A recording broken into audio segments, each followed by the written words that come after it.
Filipenses capítulo 1, do versículo 1 ao 21.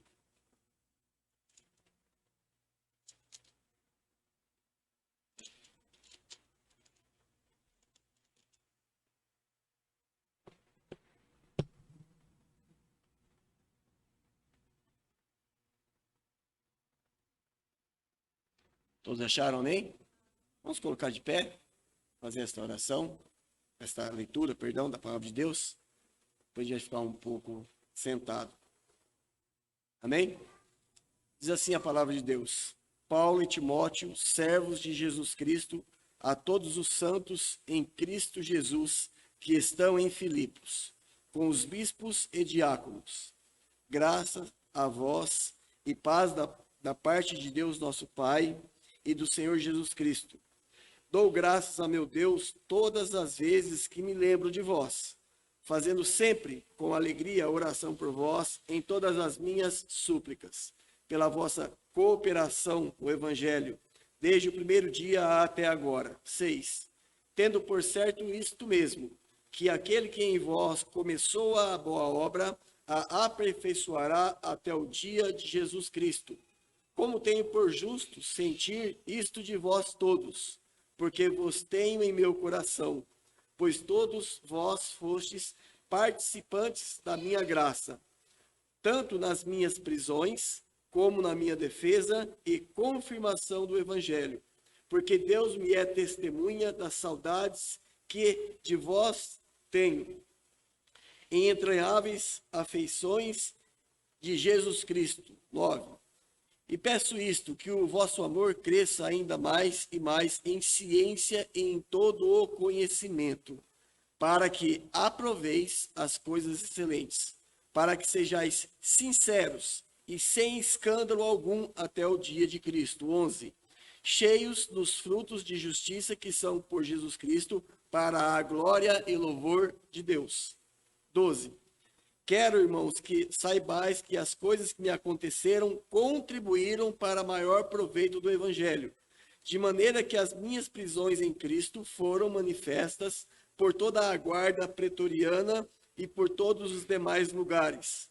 E muitos dos irmãos no Senhor, tomando ânimo com as minhas prisões, ousaram falar a palavra mais confiantemente, sem temor.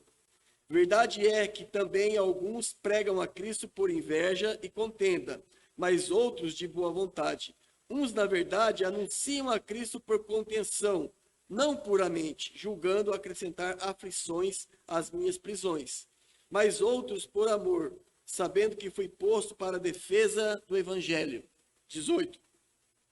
Mas que importa, contanto que Cristo seja anunciado de toda a maneira, ou com fingimento, ou com verdade, nisto me regozijo e me alegrarei, e nisso me regozijo e me regozijarei ainda. 19. Porque sei que disto me resultará salvação, pela vossa oração e pelo socorro do Espírito de Jesus Cristo, segundo a minha intensa expectação e esperança, de que em nada serei confundido. Antes, com toda a confiança, Cristo será, tanto agora como sempre, engrandecido em meu corpo, seja pela vida ou seja pela morte. Porque para mim o viver é Cristo e o morrer é ganho. Pode sentar, irmãos.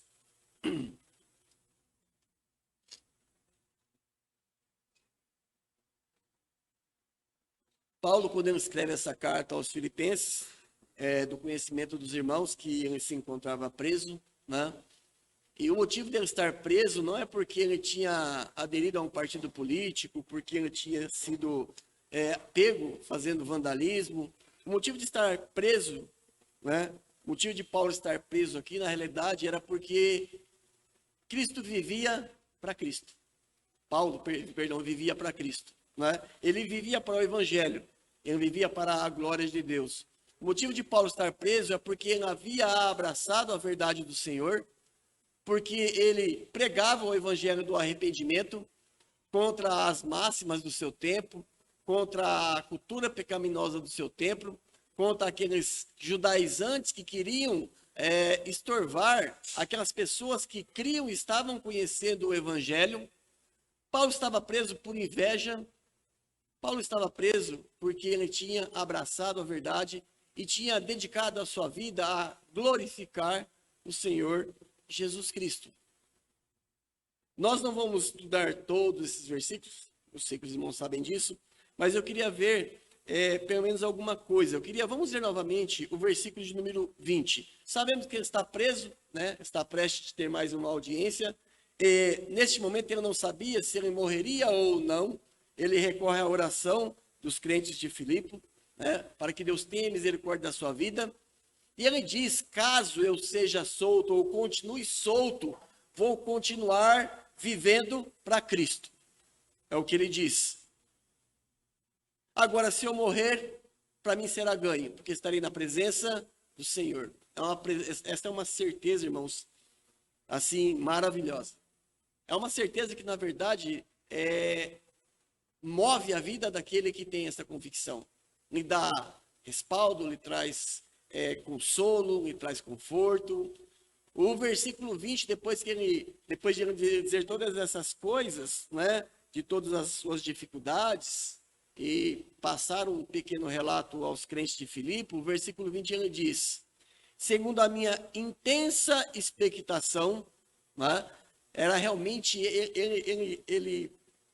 Paulo depositava todas as suas forças em tudo aquilo que ele fazia por Cristo, pelo Evangelho. E ele diz, segundo a minha intensa expectação e esperança. Ao que se refere essa intensa expectação e esperança?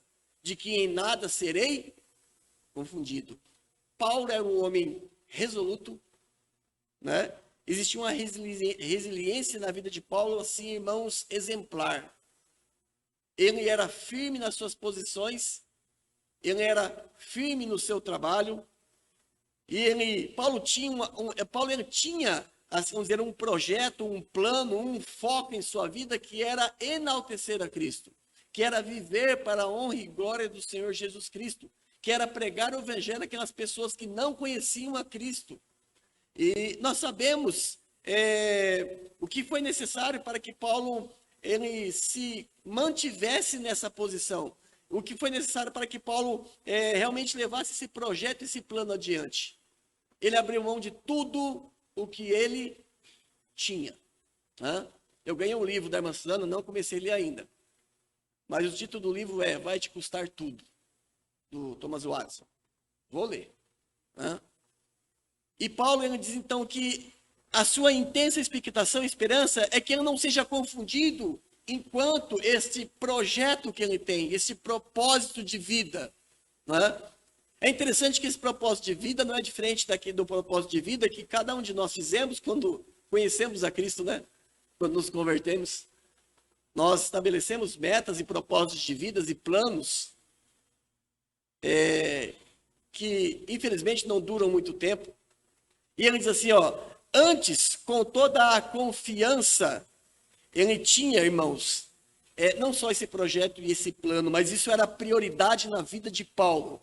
Glorificar ao Senhor, pregar o Evangelho, era prioridade para a vida de Paulo, viver Cristo.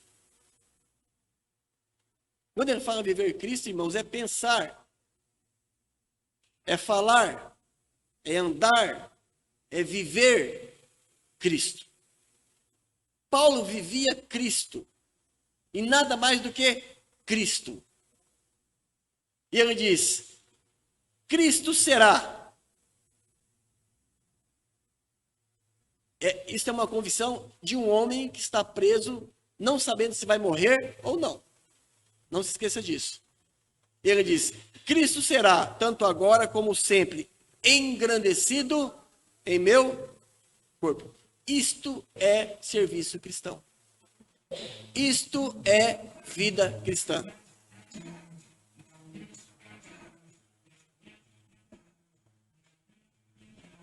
Isto é ser crente. Cristo será tanto agora como sempre engrandecido em meu corpo, em minha vida, em meu serviço, em meus afazeres, em minhas obrigações, no meu convívio social, familiar, eclesiástico.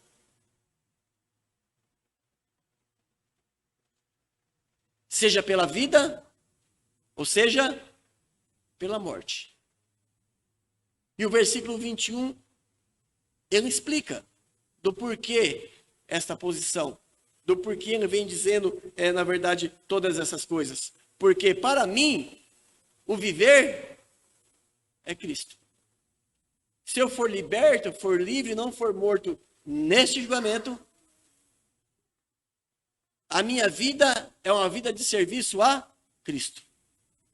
Eu como Cristo, bebo Cristo, respiro Cristo, porque para mim o viver é Cristo e o morrer é ganho. Somente quem tem consciência e conhecimento do que é o pecado com todas as suas mazelas, sofrimentos, pode dizer que ser morto e livre dessa escravidão de um mundo entregue à corrupção pecaminosa realmente é um ganho. Né? Eu sei que isso não é um ponto comum na vida de todo crente, porque existe crente que realmente não quer morrer porque ele não quer deixar este mundo, porque todas as suas fichas estão apostadas aqui. Porque ele ama as honrarias deste mundo. Ele ama os prazeres deste mundo. Porém, para esta pessoa, o viver não é Cristo. Enquanto Paulo estava aqui, irmãos, prisioneiro, à espera do seu juízo, eu diria que outro, no lugar de Paulo, estava cheio de incertezas. Né? Estaria cheio de incertezas.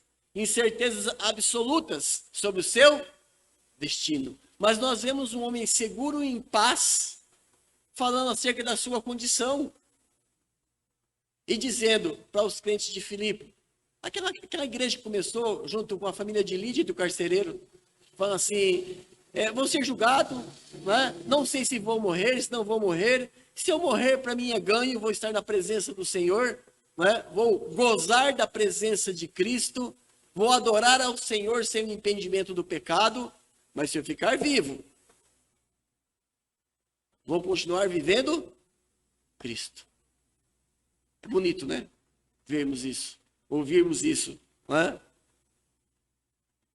Vida ou morte? Não abalava a Paulo. Para ele era indiferente. Ele diz, para mim, o viver é Cristo e o morrer é ganho.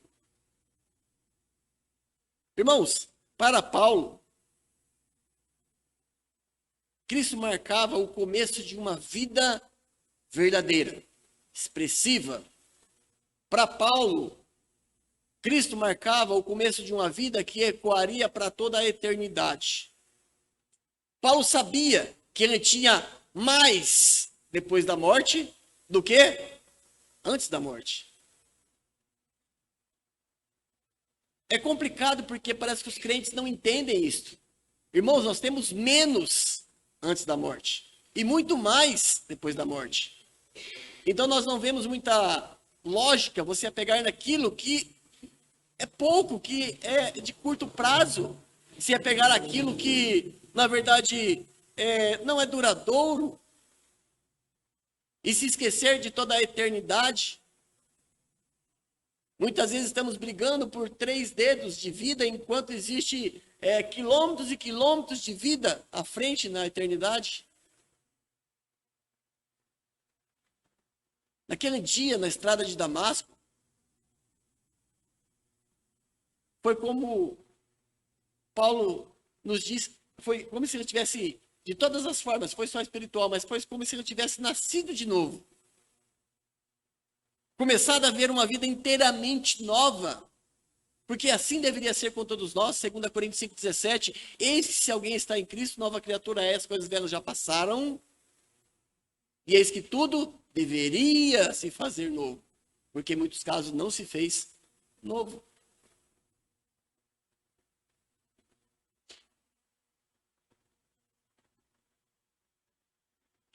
Paulo nos mostra aqui que não houve um só dia da sua vida em que ele não viveu na presença do Senhor, após a sua conversão.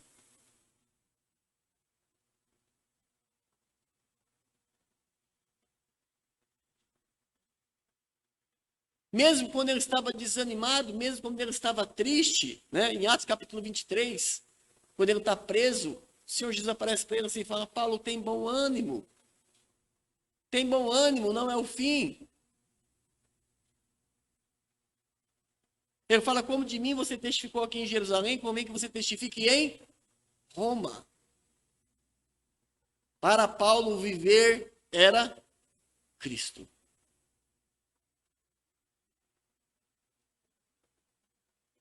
Para Paulo, Cristo foi o fim de uma vida e o começo de outra vida. De uma vida que se estenderia por toda a eternidade. Para Paulo, Cristo era a recompensa nesta vida e na vida vindoura.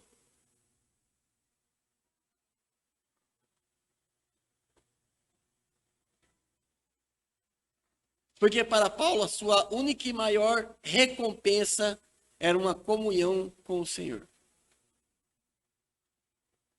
Porque na presença do Senhor, ele entendia todo o sentido da vida. Muitas vezes nós vemos que em muitas partes nós nos perdemos em meia filosofia. Né? No início do versículo aqui, o versículo 9, versículo 10 de Filipenses diz assim: e peço isto, que o vosso amor cresça ainda mais e mais, em ciência e em todo o conhecimento. É óbvio que é espiritual, para que aproveis as coisas excelentes, para que sejais sinceros e sem escândalo algum até o dia. Você só consegue conhecer as coisas de verdade espiritual, as coisas de cunho espiritual, quando você realmente consegue ter, irmãos, esta ciência e este conhecimento espiritual. Isto não é conseguido na escola nem na academia. Isto nos é dado pelo Espírito Santo, mediante o estudo da palavra de Deus. Só aí então você entenderá o real sentido da vida. Só aí você entenderá o que verdadeiramente tem real valor na sua vida. Né? Senão vamos estar correndo atrás do vento, como diz Eclesiastes, Salomão. Vaidade, vaidade, tudo é vaidade. Paulo diz: o viver é Cristo.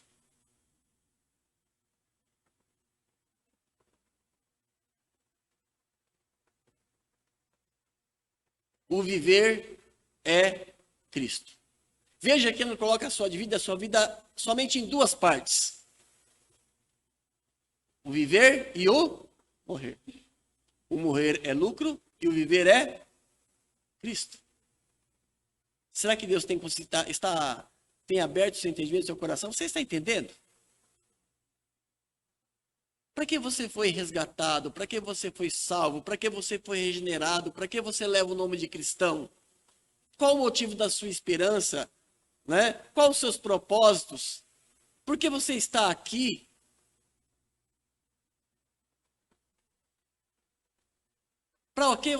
Qual o propósito com o qual você foi chamado?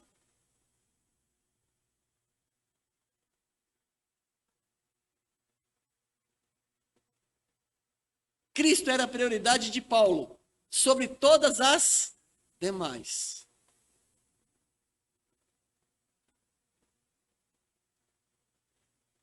Eu faria uma pergunta: quais são as coisas que mais consomem o seu tempo hoje?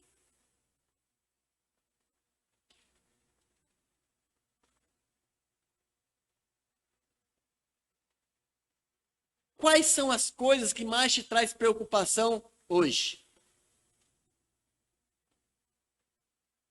Paulo só tinha duas questões: morrer, que era muito melhor para estar na presença do Senhor e receber os seus galardões, ou viver para Cristo. Quais são as coisas que mais te causam temor?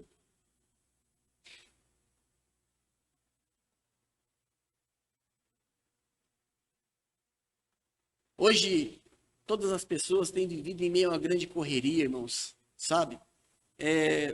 São consumidos por essas correrias, são consumidos por várias preocupações. Porém, em meio a toda essa correria, em meio a todas essas preocupações, não se encontra o viver para Cristo. Eu perguntaria, em meio à sua correria, às suas preocupações, está este item, o viver é Cristo? Se não, irmãos, nós estaremos apenas fazendo parte de um teatro chamado igreja.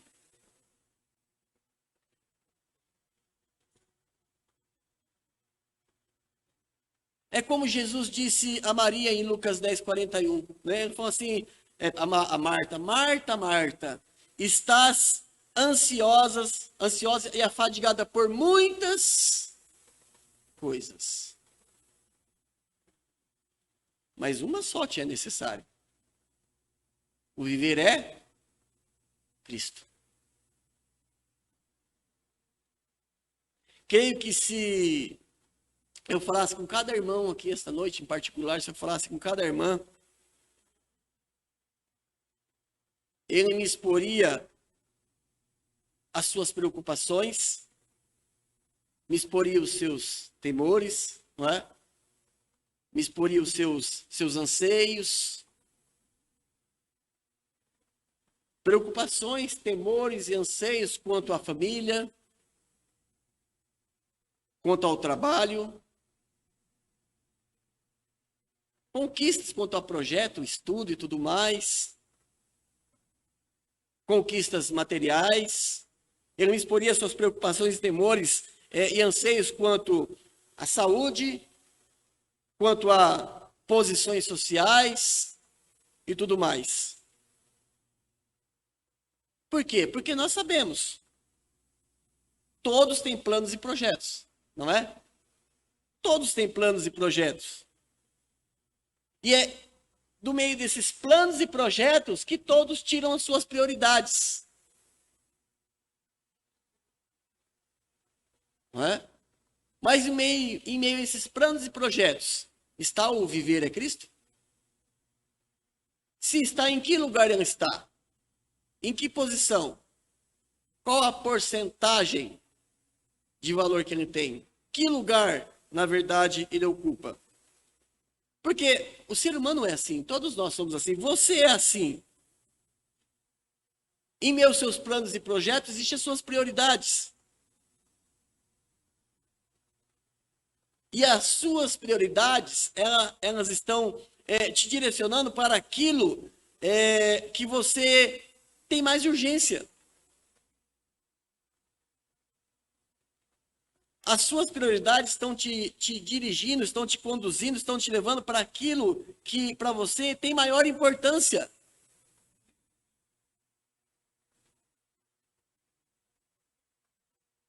E eu perguntaria, isso tem te levado a Cristo? Ou para onde isso tem te levado?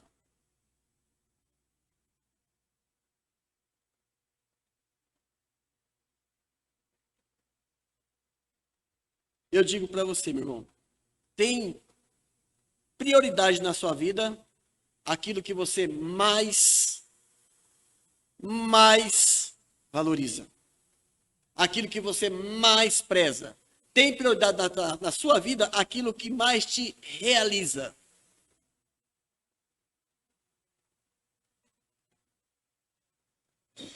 E se não é Cristo, eu te digo, tá tudo errado. Se não é ser um bom servo do Senhor, um bom crente, né? E como consequência, um bom pai, um bom esposo, um bom cidadão, está tudo errado.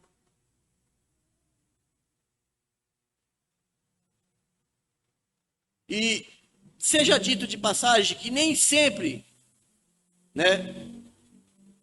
As suas prioridades nem sempre é aquilo que você realmente precisa como um filho de Deus, que não é deste mundo, que não vive para as glórias deste mundo, que não procura as honrarias deste mundo, que tem todas as forças direcionadas para enaltecer, glorificar e adorar ao único Deus verdadeiro e pregar o seu evangelho aos perdidos.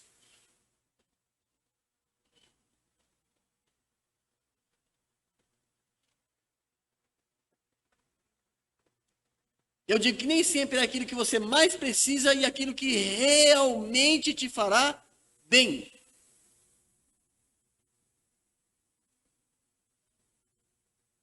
Mas com certeza será aquilo que você idealizou.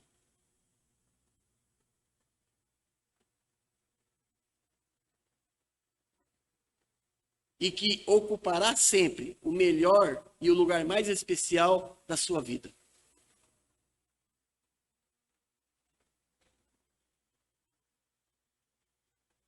E é o centro de todos os seus esforços e toda a sua atenção.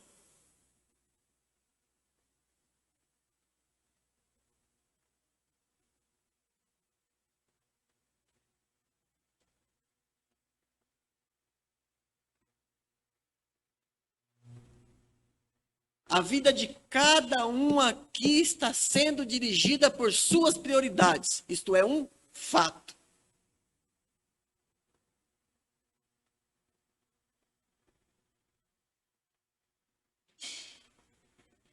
E ela toma muito do seu tempo. Eu falo toma porque você não dá, ela toma mesmo. Não é uma questão de uma forma ativa. Ela toma muito do seu tempo, ela toma muito da sua força, ela toma muito do seu empenho, muito da sua atenção. Essas, na verdade, eu sei que são palavras fortes, não é? Palavras que volta e meia estão em nossas mentes, em nossos corações, em nossos lábios. Mas eu queria rapidamente te convidar agora a pensar em planos, em projetos, em prioridades, porém num sentido mais elevado, mais nobre, não tão pobre, mais sublime e mais importante. Eu queria convidar você a pensar, nem que fosse, seja rapidamente, acerca dos seus planos, projetos e prioridades, no sentido de um relacionamento com Cristo.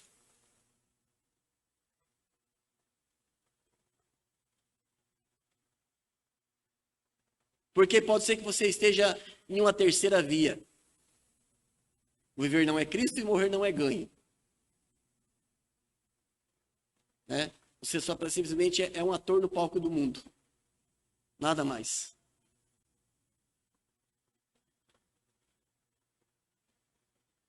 Senhor Jesus Cristo, irmãos, ele deve ser, ele tem que ser a prioridade de todo o crente verdadeiro. Ele deve fazer parte de todos os seus planos. Se você tem algum tipo de plano que não leva em conta o Senhor Jesus, ele não se encaixa em lugar nenhum, ele não faz parte, ele não está em meio a este plano, você não pensa em como ele pode ser enaltecido, em como ele pode ser prejudicado, se há lugar para ele. Hã? Porque muitas vezes, irmãos, se faz planos em que não dá nem para se pedir oração. Se tem projetos que não dá para se expor à igreja. Só por isso, saiba, está errado. Porque se o Senhor Jesus não pode pôr o nome dele em algo que você está fazendo, cuidado, você está criando, acumulando problemas futuros. Talvez problemas irresolvíveis, sem solução. Cristo deve ser, tem de ser a prioridade da vida de todo o crente. Deve fazer parte de todos os seus planos, deve fazer parte ele deve estar em meio a todos os seus projetos. E quando eu falo de Cristo sendo a sua prioridade, estou dizendo de tudo que está relacionado com o Senhor Jesus. Né?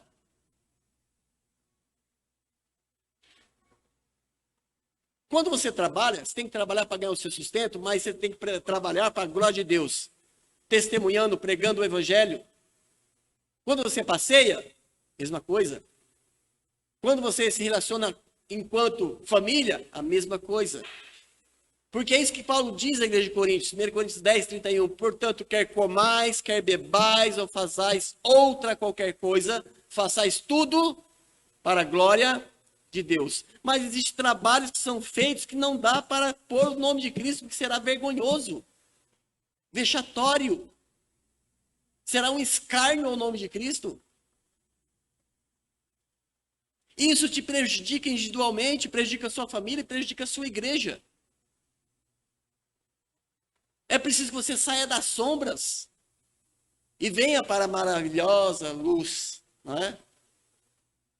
É o que Paulo diz em Efésios: no tempo eras trevas, mas agora sois luz no Senhor. Andai, pois, como filhos da luz.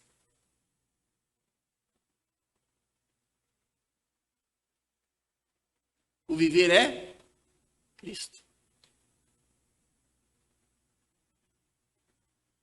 Você deve colocá-lo em primeiro lugar. Antes que qualquer coisa, antes que qualquer plano, antes que qualquer projeto ou pessoa, até mesmo antes de você mesmo. Porque o viver é Cristo.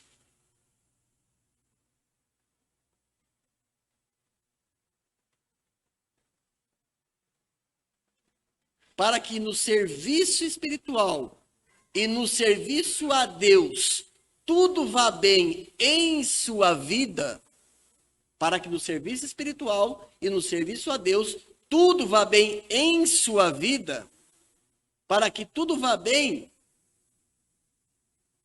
Cristo tem de ser sua prioridade.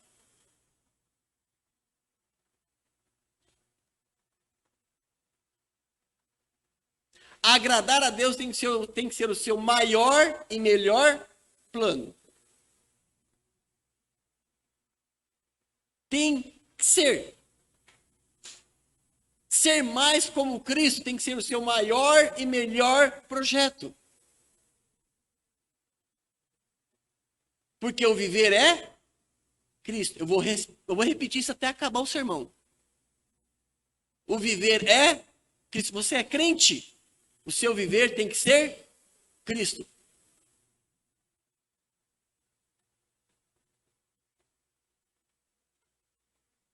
Isso nos leva a pensar, né? E dá para nós fazermos algumas perguntas.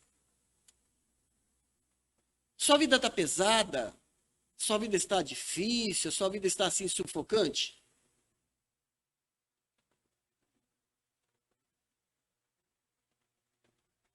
Existe muito conflito de ideias e pensamento na sua vida, no grupo que você está inserido, na sua família? Existe.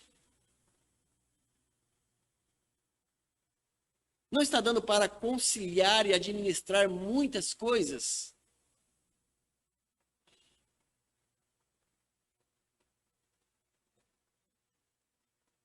Talvez o lugar que Cristo ocupe em sua vida seja a fonte de todos esses problemas.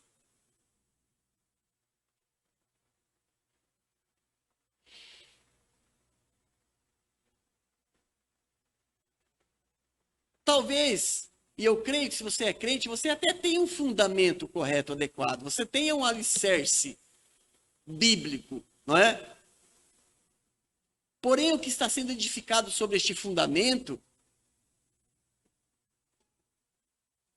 pode estar ocasionando todo esse tipo de problema, de conflito e de sofrimento. Vamos abrir, mas Paulo diz em 1 Coríntios 10:30, segundo a graça de Deus que me foi dada, pus eu, como sábio arquiteto, o fundamento, e outro edifica sobre ele, ou seja, você. Paulo colocou o alicerce, o fundamento, que é Cristo, e você está edificando sobre este fundamento, você. E ele diz, e outro edifica sobre ele. Olha que interessante, ele diz assim, mas, outro edifica sobre ele, vírgula, mas, veja, cada um como edifica sobre ele. O que está sendo tratado é justamente o que se coloca sobre esse alicerce. Não é?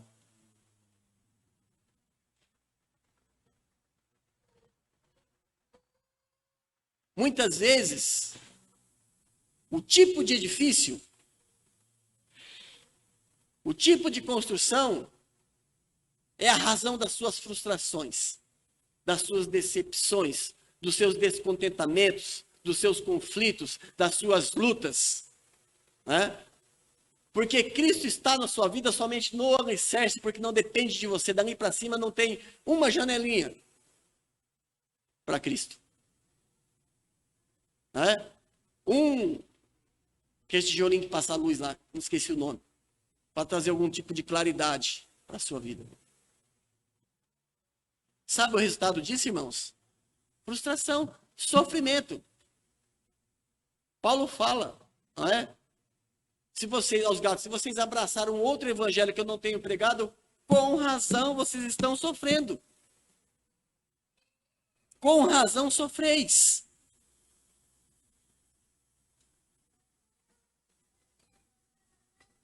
A gente vive um evangelho, irmão, assim, infelizmente, por conta dos dias que nós estamos, muitas vezes as pessoas vivem um evangelho romantizado, sabe? Melado. Como se fosse uma novela da Globo, não é? Infelizmente. E nesse evangelho romantizado, as pessoas não entendem que você sendo um cristão, Cristo tem todo tipo de direito sobre você. Porque a Bíblia é clara em dizer que você foi comprado por bom preço. 1 Coríntios 6, 19 e 20. Foi comprado.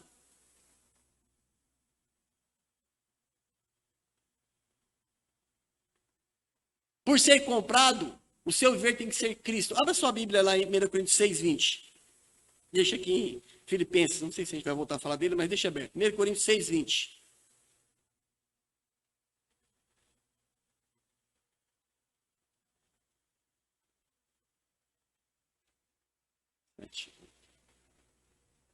Amém? Diz assim, porque fostes comprados por bom preço. O preço, você sabe que o custo foi o sangue de Cristo. Do Filho de Deus, imaculado, puro, inocente. Foste comprado por bom preço. Depois, ponto e vírgula, que dá um espaço maior, né? Para você pensar. Foste comprado por bom preço. Deles, glorificai, vírgula, pois a Deus, no vosso corpo e no vosso espírito, os quais pertencem a... Você não é livre para fazer o que quer. Você pode fazer e deve estar fazendo, mas você não é livre, você vai prestar contas. Você não foi chamado para fazer muitas coisas que você está fazendo. Primária e principalmente você foi chamado para viver Cristo. Glorificar a Cristo. Representar a Cristo. Você é embaixador, você é peregrino. Não é? Você não é deste mundo. Você é um povo especial, zeloso de boas obras. Você não é deste mundo. Como eu do mundo não sou, ele disse. Se odiarem a mim, odiarão a vocês. Agora, se tudo está bem e você procura o aplauso do mundo, cuidado. Você está acumulando sofrimentos, dores e frustrações. Hoje o plano, o projeto, a prioridade tem sido justamente a causa de sofrimento, de conflito em muitas vidas. Não é?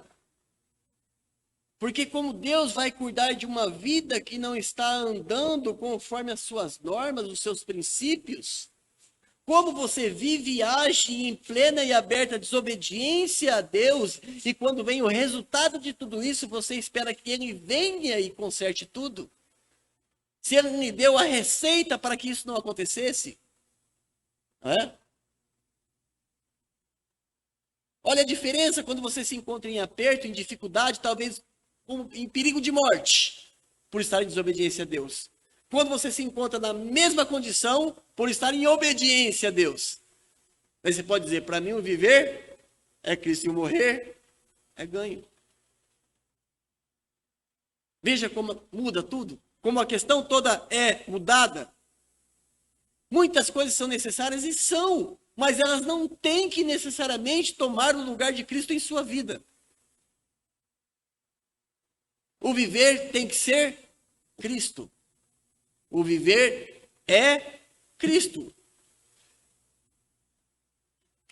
Muitos têm sofrido demasiadamente por conta de negócios, de trabalho, de projetos, tem assim, tomado sobre as costas um peso gigantesco, que Jesus já uma vez disse a você, largue no chão, pega o meu, é mais leve. Você tem um jugo que só falta arrancar o seu pescoço, quando Jesus já disse para você, pega o meu, que é suave.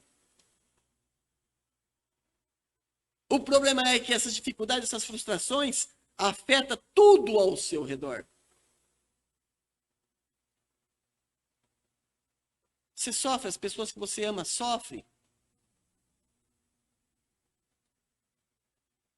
Muitas pessoas, muitos crentes estão vivendo de uma forma obstinada, secularmente falando. Não obstinados em ser mais como Cristo, não obstinados em pregar o evangelho, não obstinados em ser santos, consagrados, em ter a identidade de Cristo. Não obstinados em ser como Cristo, é justamente o contrário. É justamente o contrário. Eu sei que está passando na internet, mas a gente precisa falar. Daí acontece o que nós vimos hoje pela manhã na Assembleia, as entradas da igreja, qual foi? Está tudo errado. Tudo errado. Nós não deveríamos lidar com aquela situação se o teu viver fosse Cristo.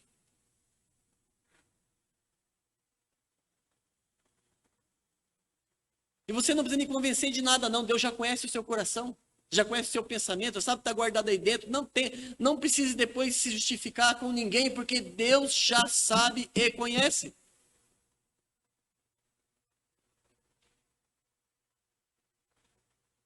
Nós temos feito para nós veredas tortuosas, não é? E depois reclamamos das consequências, do trato, dos buracos no meio do caminho.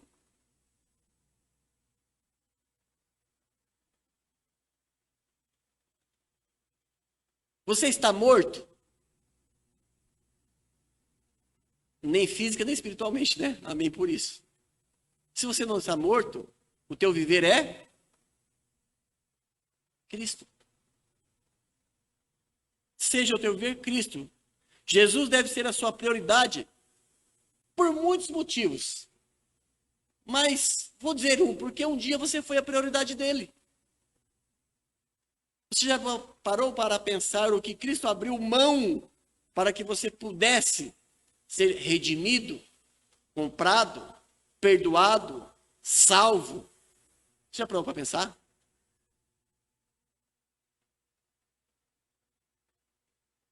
Ele colocou você como homem, Deus encarnado, Jesus, o Cristo, porque o sobrenome dele não é Cristo, Jesus Cristo, não é o sobrenome dele, Jesus, o Cristo de Deus. Jesus, como homem, ele colocou à frente da sua integridade física você que é salvo. Isaías fala que pelas suas pisaduras, pisadura literal, fomos sarados. Ele foi ferido por causa da sua ou das suas transgressões. Em obediência a Deus, você foi prioridade de Cristo. Ele foi moído por causa da sua iniquidade. Você tem paz hoje? Em Cristo Jesus, deixe-vos a paz, a minha paz vos dou, não vou dar como o mundo dá, João 14, 27. Né? Você tem paz hoje?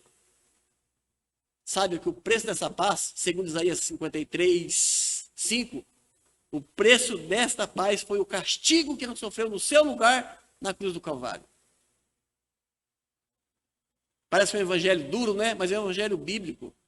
É um evangelho romantizado, que estamos acostumados a ouvir. Cristo sofreu não só fisicamente, mas espiritualmente. Quando a coisa falou assim, oh Deus, meu Deus, por que me desamparaste? Não é? O Senhor Jesus Cristo colocou você à frente do próprio conforto dele. À frente do seu próprio conforto, acima dos seus próprios direitos. Quando fala em Filipenses capítulo 2, ali na frente ali, vamos ler lá, Filipenses 2:6. O 5 diz assim, ó, de sorte que haja em vós o mesmo sentimento que houve em Cristo Jesus, que sendo em forma de Deus, não teve por usurpação ser igual a Deus, mas fez-se a si mesmo de nenhuma reputação, tomando a forma de servo, fazendo semelhante aos homens, e achado na forma de homem, humilhou-se a si mesmo, sendo obediente até a morte de cruz. O que é aqui no grego? Kenosis. Kenosis é abrir mão de direito. O Senhor Jesus, ele abriu mão do seu conforto, da sua segurança, a sua condição de Deus, para que você pudesse estar aqui, para que você tivesse os seus pecados perdoados, para que você tivesse uma família debaixo dos cuidados, proteção de Deus.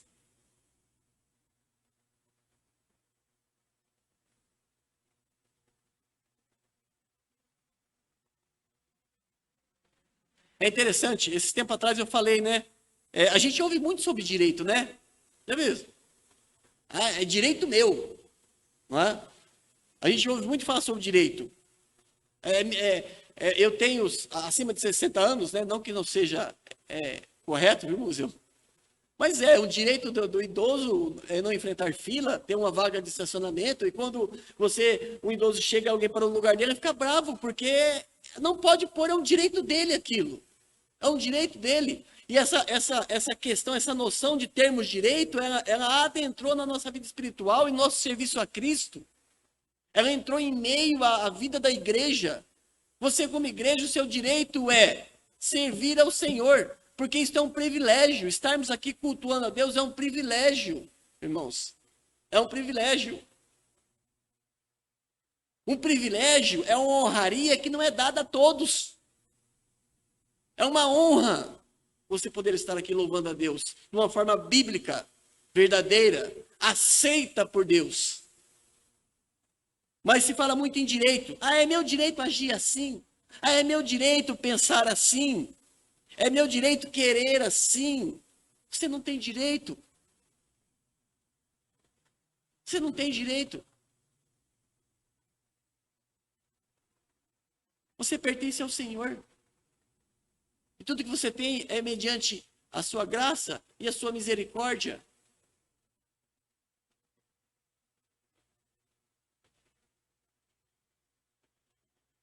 Cristo tem todo o direito sobre você, seja por criação, seja por redenção, seja por sustento.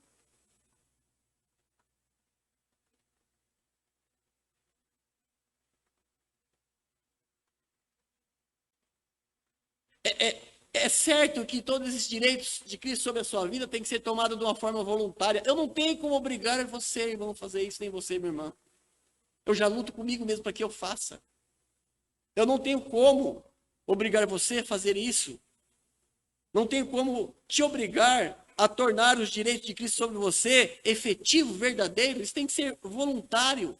Tem que ser sua prioridade de uma maneira voluntariosa, não é? Ou seja, isso deve partir de você. Isso se chama cristianismo bíblico. Não por despotismo, por ameaça, não. Por saber quem é Cristo, o que ele fez por você e quem era você e o que você merecia. Isso é o que significa ser comprado e resgatado. Isso é o que significa ser servo. Isso é o que significa o viver é Cristo. O máximo que pode acontecer, e eu posso dizer que assim, é minha responsabilidade como pastor mostrar os direitos que Cristo tem sobre você. Mas não posso, nem devo tentar te obrigar a nada.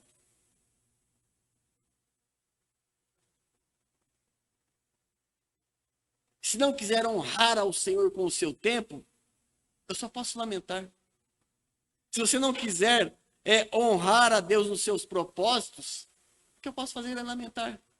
Se você não quer dedicar força, tempo, recursos ao Senhor, o que eu posso fazer é lamentar. Se você não quer dedicar a sua família, os seus filhos a Deus, mesmo sendo dele, o que eu posso fazer é lamentar.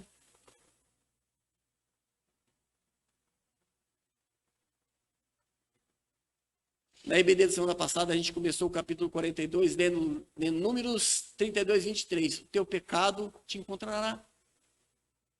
Ele encontra lá na curva. Você não tem como escapar. Você não quiser honrar, eu não tenho como obrigar você a fazer isso. Eu não tenho como, eu não quero forçar a você. Né? Zacarias 4:6. Não por força nem por violência, mas pelo meu espírito, diz o Senhor dos exércitos. Eu diria para você, a igreja quer sua ajuda? Essa igreja a qual você faz parte quer sua ajuda? Sim, mas eu não posso te forçar. Não é? Jesus quer você na obra? Sim, mas eu não consigo forçar você. E o estar na obra não é só trabalhando, é dando um bom testemunho, vivendo como crente, consagrando a sua vida, a sua família e tudo que você tem e é ao Senhor. Só que eu não posso. Eu não posso fazer isso. Os irmãos precisam da sua ajuda? Sim, só tem que ser uma ajuda de amor. Voluntariosa. Dada não com cara feia. Você não tem que... se você não faz, tudo bem. Não é preciso que se dê desculpas esfarrapadas. Deus sabe, conhece o seu coração, meu irmão.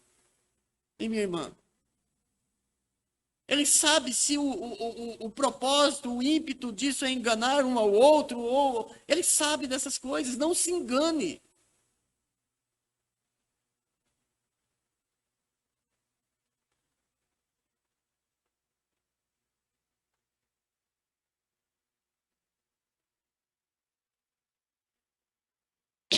Mas as coisas devem ser feitas com alegria, com um sorriso, para que você mostre que o viver é Cristo.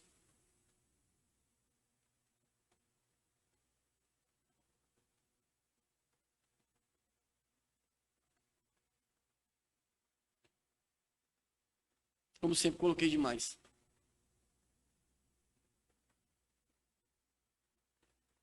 Mas você conseguiria hoje dar um diagnóstico da sua vida?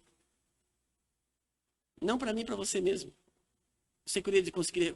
Você pode dizer a minha vida é Cristo? Você pode dizer isto?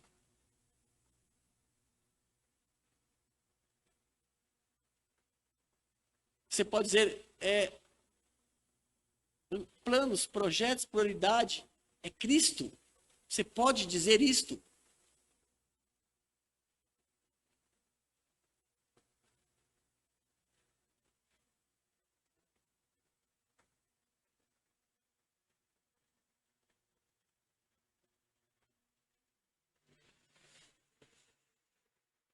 Nós vemos muitas vezes o povo de Israel sofrendo em determinadas ocasiões, porque em determinadas ocasiões Deus não era a prioridade daquele povo.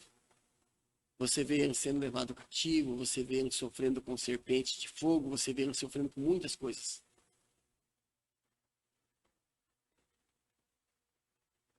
Poderíamos citar várias passagens que mostram que em determinada época da vida de Israel, o tempo da vida de Israel, Deus não foi a prioridade de Israel.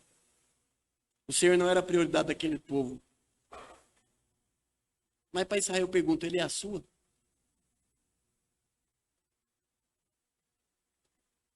Que Deus nos abençoe e nos ajude. Precisamos muito da ajuda de Deus nas nossas vidas. Amém? Nós vamos agora partir para a ministração da ceia.